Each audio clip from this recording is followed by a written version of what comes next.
Dag sê manne. Nou ja, jy kan maar sê 'n boer word geken aan sy pad, maar veral aan sy heininge. En laat ek julle vertel waar begin 'n heining. Jy kan maak wat jy wil, maar as jou hoekpale nie ordentlik geanker is nie, is jou heining 'n mislukking. Jy trek die pale om en jou heining val plat. So moet 'n heining mos lyk. Maar kom ons bekyk bietjie die ordentlike heining. Vir die hoekpale en trekpale gebruik ons 150 mm houtpale. En dan doen Meiburg Toerusting se paalslaander die res vir ons. Hy pas lekker op die trekker se lift en vir pale langer as 2,1 meter hak jy hom aan die trekker vurkhuiser en tel hom eenvoudig hoër op.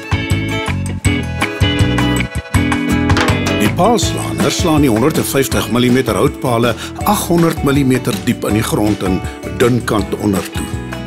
En omdat ons geen grond uitgrawe nie, is die paal dadelik vas en jy span jou draad.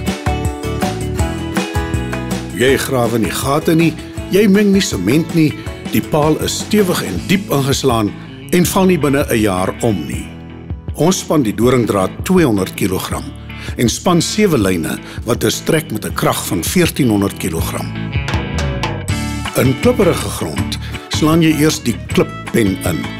Nou dis 'n 80 mm staalpen met 'n ronde punt en die skuif die klippe om 'n loodsgat van 80 mm te maak.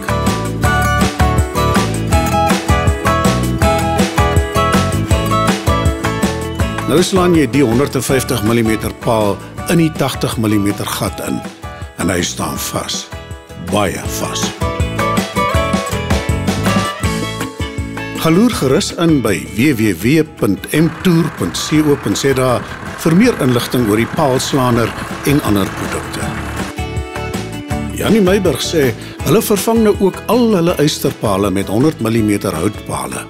Hulle roes nie, hulle buig nie en kos die helfte minder. En kyk, hierdie hoekpale staan vas, baie vas. Ja nee, 'n boer maak 'n plan, Meiburg maak die toerusting.